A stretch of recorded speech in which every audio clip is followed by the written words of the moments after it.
They say, never turn when someone calls your name in the dark. Run if you must, because when you look back, something unforeseen might take you.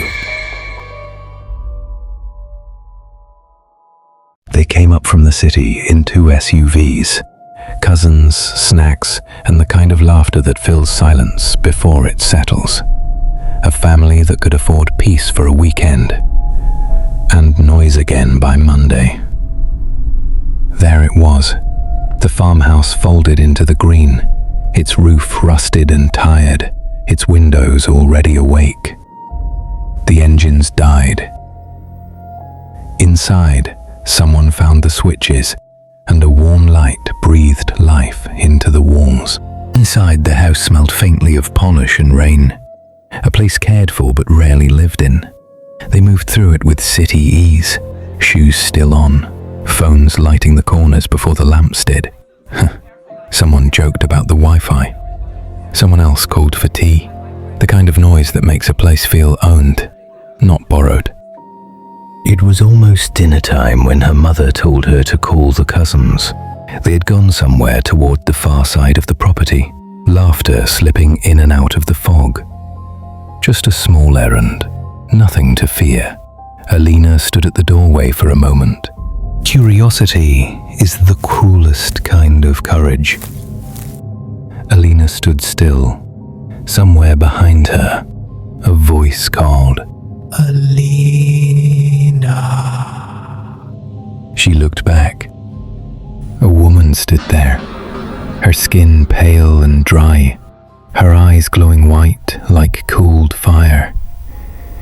She didn't blink, just watched her, from too close. Alina's lips parted, but no sound came out.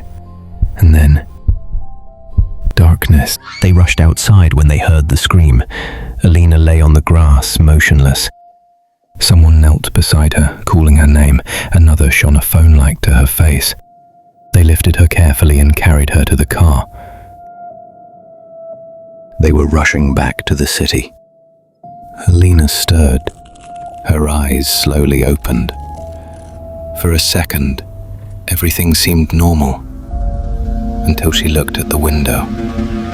The same face, pressed against the glass, eyes glowing, unblinking, moving with the car, as if it had never left her side. The next morning, they called a man the elders trusted. He said nothing, just began to pray. His voice moved through the rooms like smoke through light. Alina sat beside her mother, quiet now, and when he finished, the house finally felt still, peaceful. Finally, the house felt light again. Alina stood up, spinning near the table, her laughter filling the room. And for a moment, it was easy to believe. Everything was finally back to normal. Years passed. The family built a new life abroad. New skies, new streets, new silences. The hills became a story they told at dinner, something that happened to someone else. Morning trains, tired faces, the rhythm of another day. Alina sat among strangers, lost in the noise. Then through it all, a whisper. Alina. Low, close, like someone breathing her name into her ear. She stood up, heart sinking, but no one was there. After years away, they finally went back, just for a visit. The airport smelled of chai and perfume and memory. Her parents smiled, but Alina couldn't shake it. That strange feeling that someone else had come home too.